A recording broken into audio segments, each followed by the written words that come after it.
సంధ్యా theatre దగ్గర తొక్కిసలాటలో గాయపడి కిమ్స్ హాస్పిటల్లో చికిత్స పొందుతున్న శ్రీతేజ్ హెల్త్ కండిషన్ తెలుసుకున్నారు ఎమ్మెల్సీ తీన్మార్ మల్లన్న. హాస్పిటల్కు వెళ్లి డాక్టర్తో మాట్లాడారు. శ్రీతేజ్ పరిస్థితి క్రిటికల్ గా ఉందని డాక్టర్లు చెప్పారని తెలిపారు. అల్లు అర్జున్ అందరూ పరామర్శిస్తున్నారు, కానీ నిజానికి పరామర్శించాల్సింది శ్రీతేజ్ ను అని అన్నారు మల్లన్న. పుష్ప 2కి వచ్చిన భారీ కలెక్షన్ల నుంచి 10% శ్రీతేజ్ కుటుంబానికి ఇవ్వాలని డిమాండ్ చేస్తున్నట్లు తెలిపారు. భవిష్యత్తులో బెనిఫిట్ షోల నిర్వహణపై ప్రభుత్వం ఖచ్చితమైన నిర్ణయాలు తీసుకుంటుందన్నారు.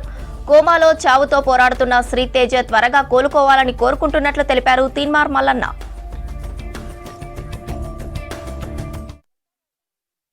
సో డాక్టర్లను నేను చాలాసేపు ప్రశ్నించడం జరిగింది.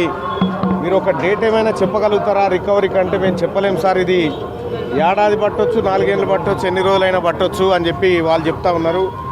అబ్బాయి కంప్లీట్గా అంటే కాన్షియస్లో లేడు, కేవలం మనిషి మాత్రమే కదులుతూ ఉన్నాడు తప్ప మిగతా అతని బ్రెయిన్కి మేజర్గా డ్యామేజ్ అయినట్టుగా డాక్టర్లు చెప్తా ఉన్నారు.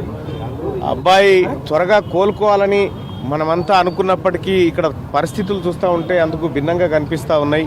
ప్రాణాలంటే లెక్క లేకుండా వ్యవహరిస్తున్నటువంటి సినీ పరిశ్రమ వీటన్నిటి గురించి రేపు మాట్లాడడం కోసం ఇవాళ అబ్బాయిని చూడడం జరిగింది. అలాగే వాళ్ళ తండ్రి గారిని, ఆ పాపను కూడా పరామర్శించడం జరిగింది.